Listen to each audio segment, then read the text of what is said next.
Broadcasting Company.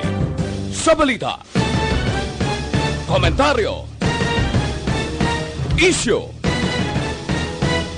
serbisyo publiko. Aksyon Radio! Sa Bacolod, Aksyon Radio! Aksyon Radio!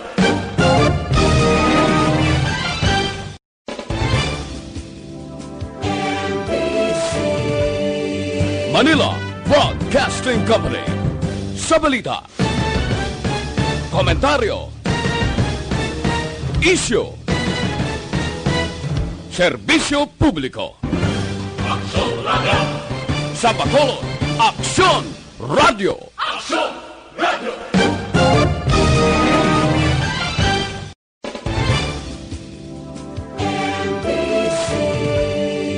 Manila Broadcasting Company. Sa balita, komentaryo, isyu, serbisyo publiko. Aksyon Radio! Sa Bacolod, Aksyon Radio! Aksyon Radio!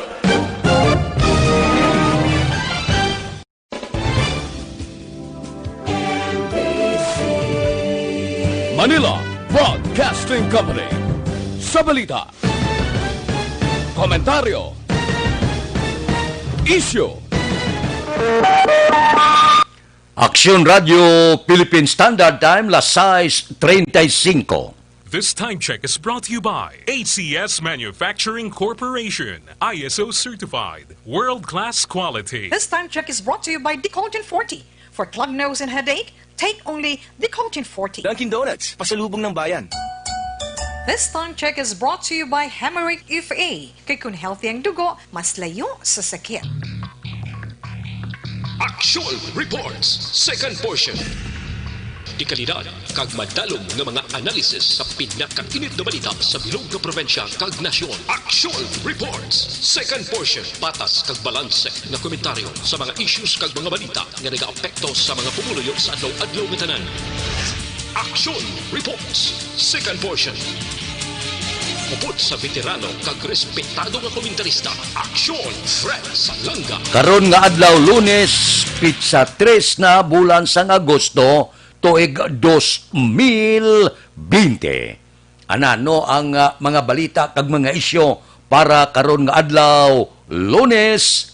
Ang syudad sa Bacolod nagpalayag ng alkalde medyo sulo sakripisyo pagkatapos nga istrikto na ang pagpatuman sang mando ehekutibo numero 50 nga magapalawig sa Modified General Community Quarantine ang syudad sa Bacolod tubtob Agosto 15. Ipatuman ang mga protokol bangod makabig kritikal ng kaso sang COVID-19.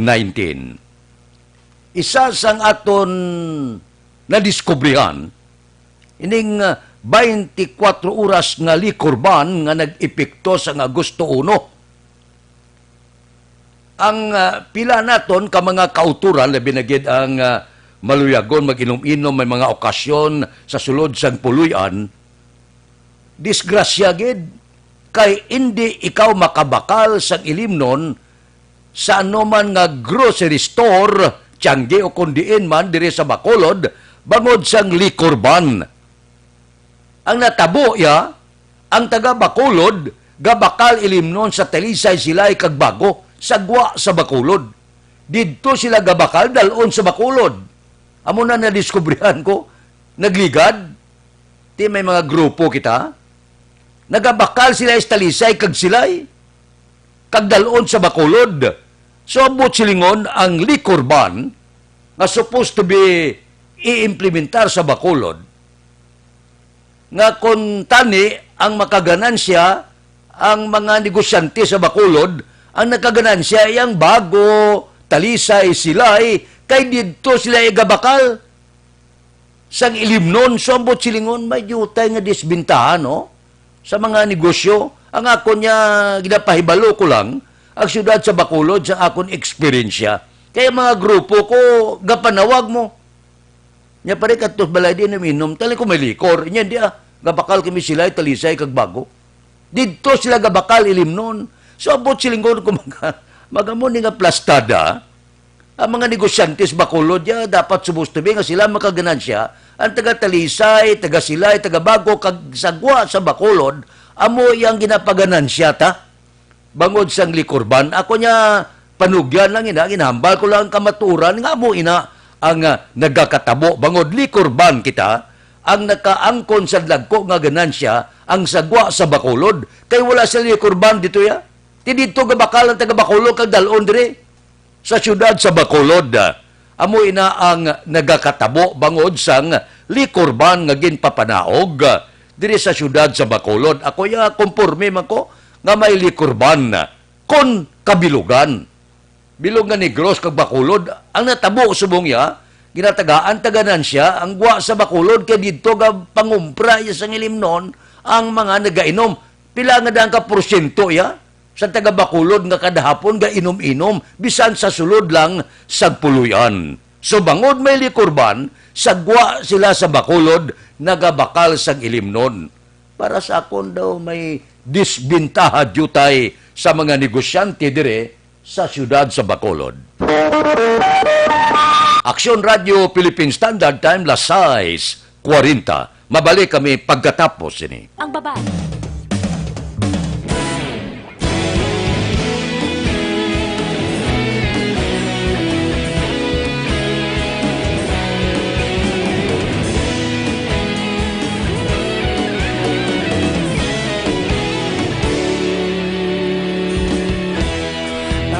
Simbanwa, mabugaw nga hangin nagadapyan na ikaw nang ginapamatian namon ginasandigan.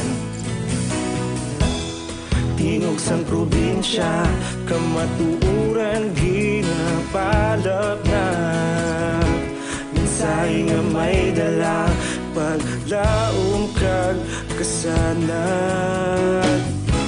Tinuig na nagligan, ikaw gihapon ang ako nga istasyon. Sa pagdudlak sang adlaw, sa pagtuhaw sang biton, mga balita nga may dala inspirasyon. Aksyon radyo, Bacolod man sa gihapon.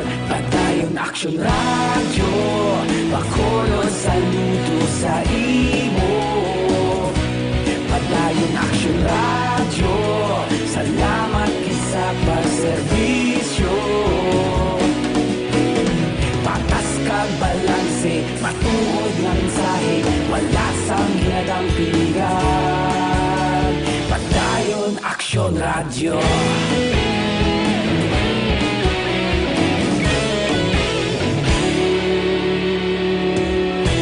Bacolod nun kag Negros sanon inyong pamatian. Stasyon nga nagapalaplag sang kamaturan. Mabakod nga prinsipyo, reporter handa sa serbisyo. Kahapon, karon kag sa gihapon, kita magapadayon. Tinuig na nagligan, ikaw gihapon ang ako nga istasyon. Sa pagbutlak sang adlaw, sa pagtuhaw sang biton, mga balita na may dala inspirasyon. Aksyon radyo, Bacolod man sa gihapon. Padayon aksyon radyo, Bacolod saludo sa imo. Padayon aksyon radyo, salamat sa pagserbisyo. Patas kag balanse, matuod na mensahe, wala sang hinadang pilikan. Padayon aksyon radyo. Una sa balita, una sa aksyon, sa Bacolod Aksyon Radio. Una sa balita, una sa aksyon, sa Bacolod Aksyon Radio. Kita ulog na na'y sabisan ano nga kalintangan. Responsable nga pagbalita, pagdayon na ipalap na. Malasig pero sigurado,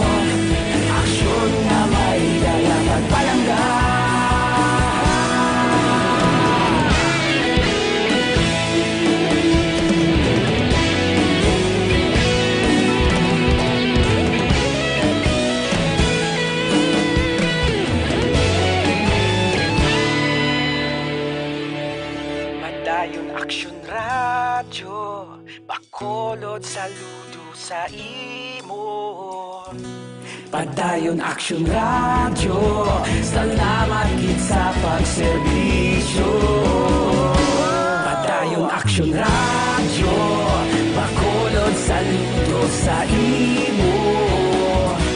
Padayon Action Radio, salamat gid sa pagserbisyo.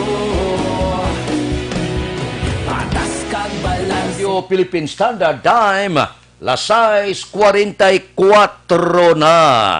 Daw ang pagpaunta temporaryo sa pagpalauli sa mga OFW makahatag iniligwa diri sa syudad sa Bacolod nga mapahagan-hagan naton ang paginutok posible sa mga hotel nga ginadayunan sa mga OFW. Kahapon naga-monitor kita sa palayag ni Councilor Renicito Nubiro bala. Siling niya, temporaryo gaayo ang Bacolod kag ginaprobahan sang uwa nga umpisa karong adlaw Agosto 3 medyo pangabay anay temporaryo untaton anay ang repatriation sa mga OFW. May problema pa kay ang pila ka mga hotel, ang iban gani nag-back out na. Kay wala pa mabayaran, may ara na bayaran, may ara pa nga wala mabayaran, 10 milyon man. Pinsarabla kon ang 21 ka hotel nag-akomodar sa mga OFW, taga-ano pagkaon, kwarto, kag iban pa. Tig-iban siguro wala palulos, nag-back out na. Ang iban niya may palulos pa, sige pa ang pamaton sa mga OFW. Tiyan mo ini, sila ni Councilor Renicito Nubero, ang iban nag-untat, pero ang iban, padayon pa, pero nagpasiguro nga mabayran ginina sang uwa. Di na natin mabasol ang iban nga mga hotel, kay mati, sa nasiling tana, kung lakay mo kapital nga ipalulos, kabudlay man, nga mitinahon mo, ang kwarto kag pagkaon sang mga OFW.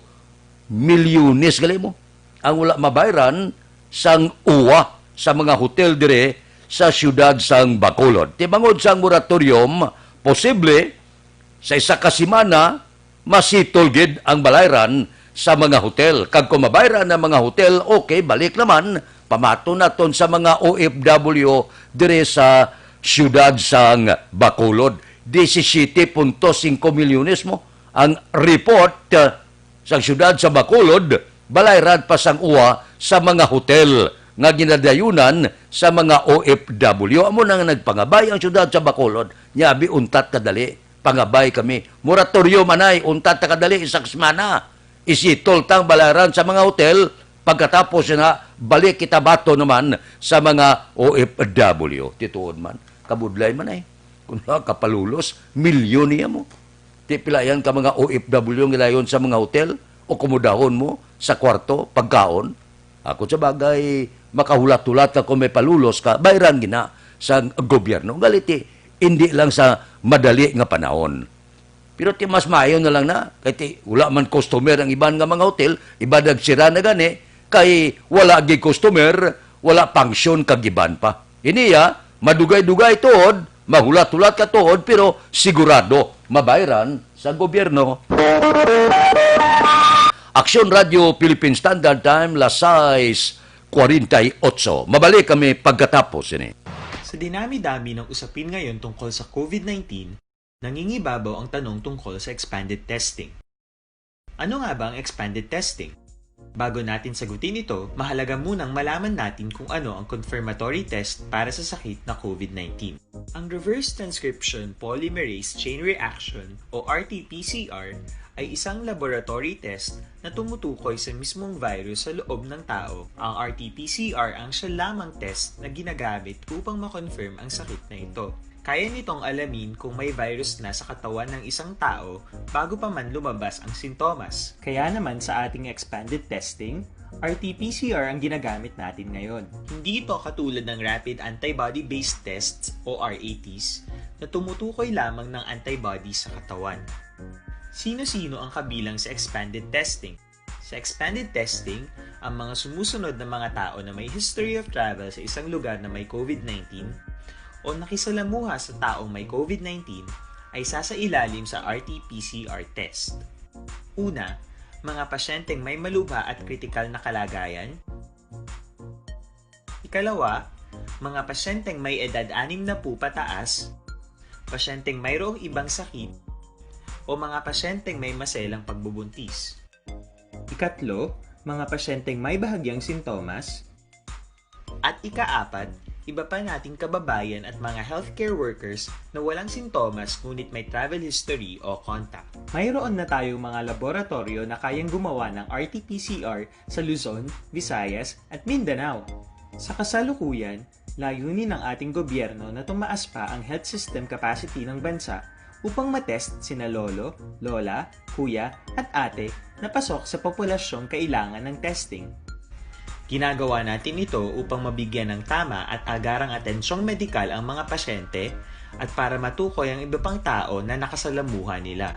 Mahalaga ang pagpapatest sa paglaban sa pandemya, pero mas mahalaga kung mapapanatili ang kalusugan ng ating katawan. Mas mainam kung lalabanan natin to ng sama-sama. Ika nga, prevention is better than cure.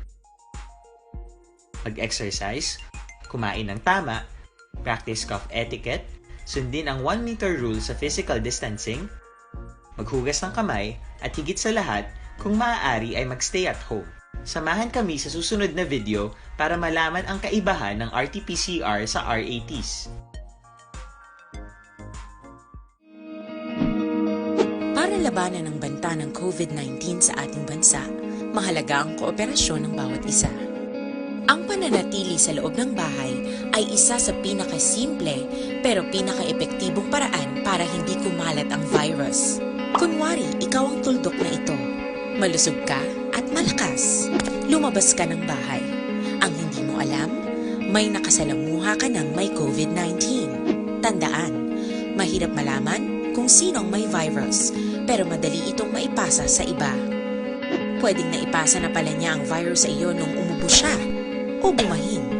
O baka naman ay nahawa na dahil humawa kayo sa parehong bagay na kontaminado. Ngayon ay mayroon ka na ring COVID-19.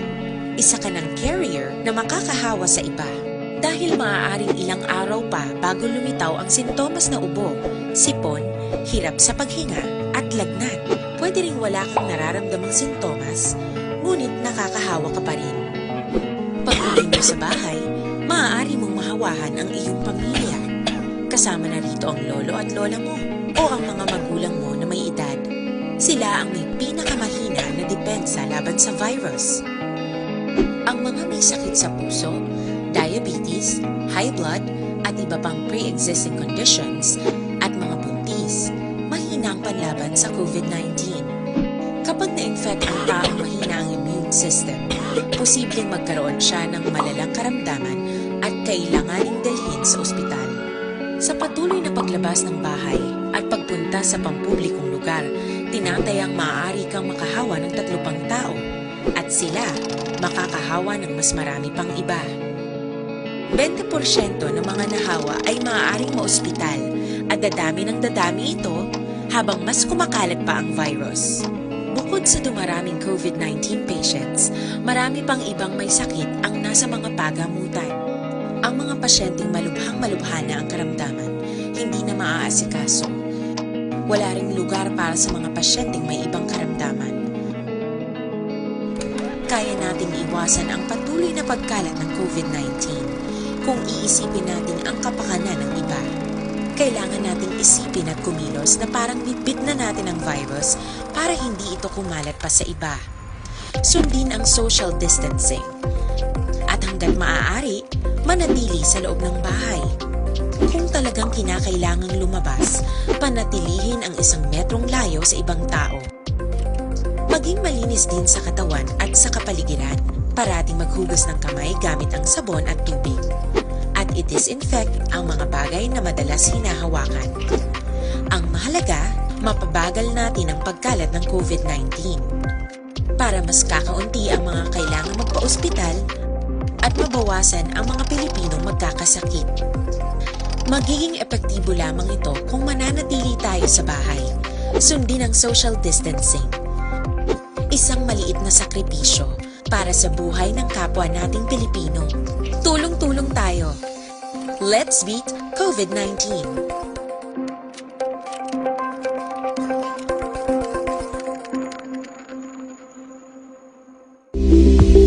Pito ka mga importante nga mapamagi agud mapungga ng paglaptas ang Coronavirus Disease 2019 o kung COVID-19 sunod sa World Health Action Organization. Radio Philippine Standard Time, lasay 54 na.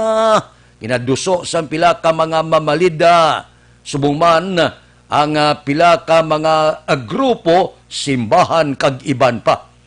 Hindi pa panahon subong nga magtalakay kita sang hindi masyado kaimportante nga mga bagay, katulad sang charter change kag death penalty.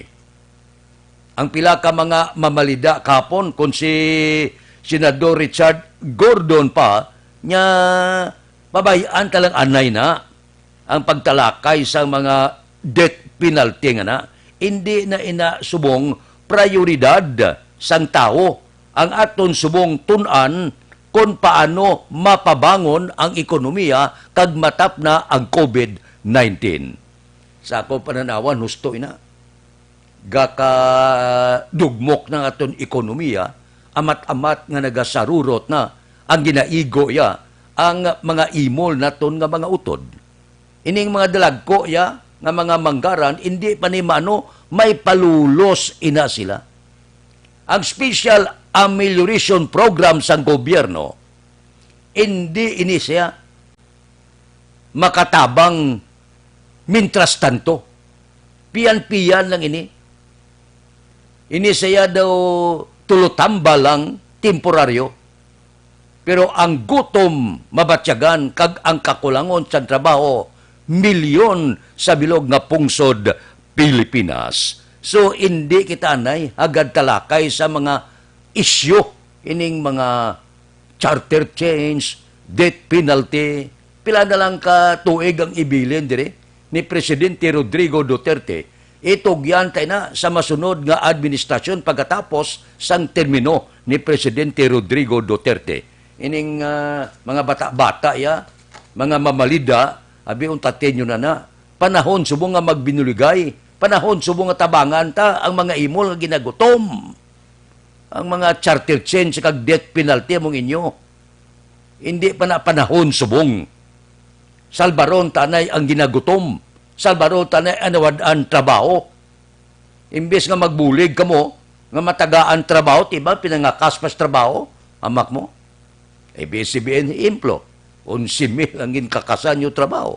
Tiyabi, ang obligasyon nyo maghatag trabaho, kag kamo pa ya, ang nanging kabangdanan, sa pagkakas kag pagutman ini mga empleyado nga ginkakasan nyo sang trabaho.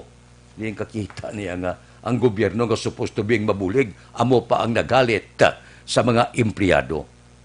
Tapos, kung anong hambal ni Presidente Rodrigo Duterte, hala, balbal dayon, charter change, talakayon ta, death penalty talakayon ta. Wala pa gani malubad ng pinakauna nga problema, pinakalain nga problema, ang COVID-19, lumpat na kita sa lain nga isyu. Action Radio Philippine Standard Time, lasay 58 na. Ang Federal Lending Corporation kag Metropole Lending Corporation, nagapahibalo, gabaton na sila loan application kag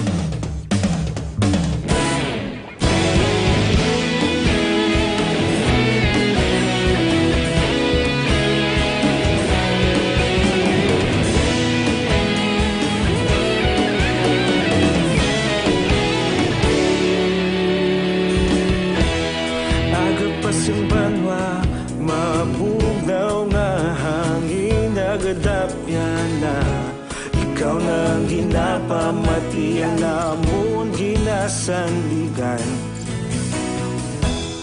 Tingog sang probinsya, kamatuuran ginapalap na. Minsay nga may dala, paglaom kag kasanat. Tinuig na nagligan, ikaw gihapon ang ako nga istasyon. Sa pagdudlak sang adlaw, sa pagtuhaw sang biton, mga balita nga dala, inspirasyon istasyon, aksyon radyo, bakulod man sa gihapon. Padayon aksyon radyo, bakulod saludo sa imo. Padayon aksyon radyo, salamat kisa pagserbisyo. Patas kag balanse, matuod nga mensahe, wala sang hinadang pilihan.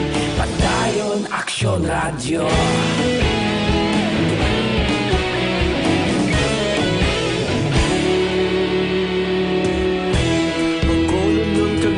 Sanon inyong pamatian, istasyon nga nagapalaplag sang kamaturan. Mabakod nga prinsipyo, reporter handa sa serbisyo. Kahapon, karon kag sa gihapon, kita magapadayon. Ikaw gihapon ang ako nga istasyon, sa pagbutlak sang adlaw, sa pagtuhaw sang bituon. Mga balita na may dala inspirasyon, aksyon radyo, bakolod man sa gihapon. Padayon aksyon radyo, bakolod saludo sa imo. Padayon aksyon radyo, salamat sa pagserbisyo. Patas kag balanse, matuod na mensahe, wala sang ginadang pilihan. Padayon aksyon radyo. Una sa balita, una sa aksyon, sa Bacolod Aksyon Radio. Una sa balita, una sa aksyon, sa Bacolod Aksyon Radio. Kita ulog na na'y sabisan anong kalintangan. Responsable na pagbalita, padayon na ipalaknan. Malasig pero sigurado, aksyon na may dala pagpalanggan.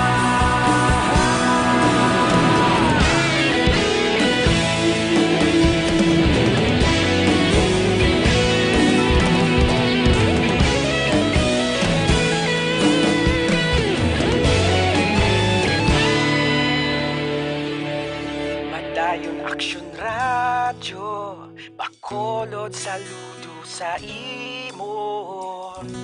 Padayon aksyon radyo, salamat gid sa pagserbisyo. Padayon aksyon radyo, bakolod saludo sa imo. Padayon aksyon radyo, salamat gid sa pagserbisyo.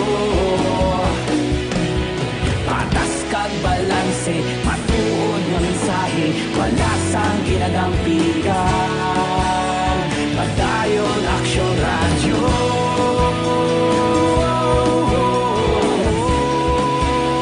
Padayon aksyon radyo.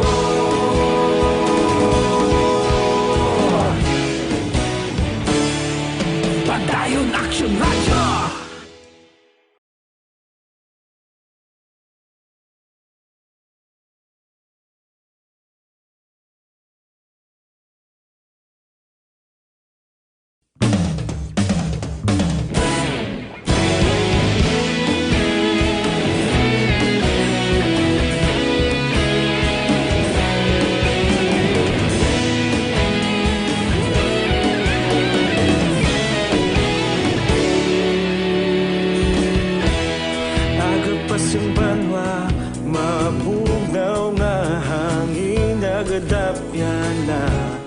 Ikaw nang ginapamatian, namon ginasandigan.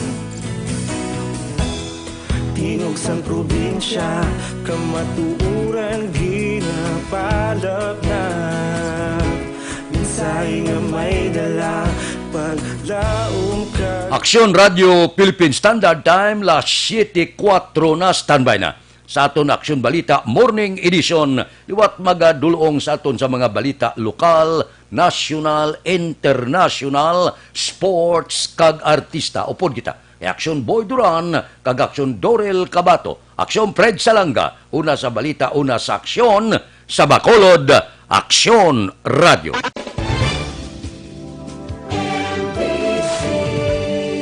Manila Broadcasting Company. Sa balita. Komentaryo,